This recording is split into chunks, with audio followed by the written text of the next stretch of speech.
ఇప్పుడే జీ5 app download చేయండి. చూడండి మీ ఫేవరెట్ టీవీ షోస్ ఎప్పుడైనా ఎక్కడైనా. మీరు చెప్పింది నేను నమ్మను అని చెప్పడం లేదు కేదార్. మీరు చెప్పింది నిజమని నమ్మడానికి సాక్ష్యాలు అడుగుతున్నాను అంతే. సాక్ష్యాలుంటే కదమ్మా చూపించడానికి. ఆడిటోరియంలో ఏం జరిగిందో మీరు మర్చిపోయారా మావయ్య గారు?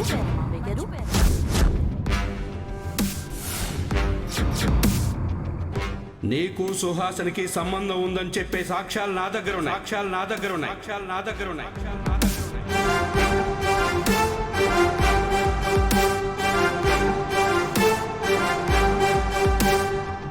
ఆడిటోరియంలో ఏం జరిగింది బాబాయ్?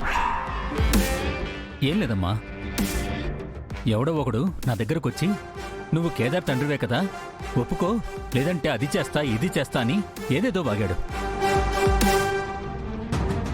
నేను దాన్ని పట్టించుకోలేదు. నాకు తెలిసి వాణ్ణి కూడా వీళ్లే అరేంజ్ చేసుంటారు.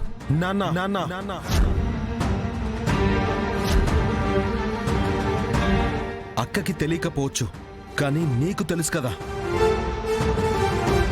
నా ఒంట్లో ప్రవహిస్తోంది కూడా నీ రక్తమే.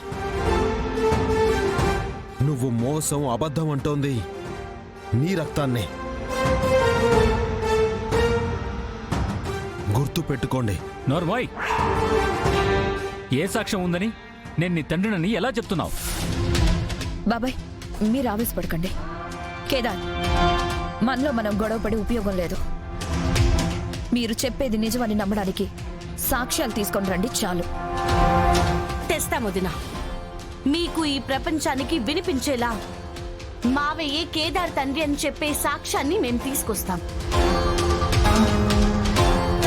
ఒకవేళ తీసుకుని రాకపోతే నువ్వు చెప్పినట్టుగానే ఈ ఇంటికి ఎలా వచ్చామో అలానే వెళ్ళిపోతామక్క. ఆ రోజు కోసం ఎదురు చూస్తూ ఉంటాం. మేం వెళ్ళిపోతాం, కానీ మీరు నమ్మిందే నిజమని ఎక్కువ ఆశలు పెట్టుకోకుండదునా. నిజం తెలిసిన రోజున మీరే చాలా డిసప్పాయింట్ అవుతారు.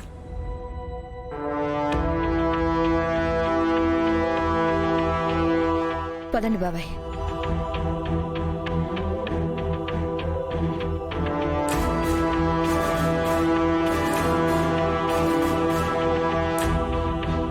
అక్క నాన్న జగదాత్రి వాళ్ళతో ఏం మాట్లాడొస్తున్నారు? మిగిలిన గొడవలో పడి సాక్ష్యాల్ని మర్చిపోయాం కేదార్. అవును దాత్రి.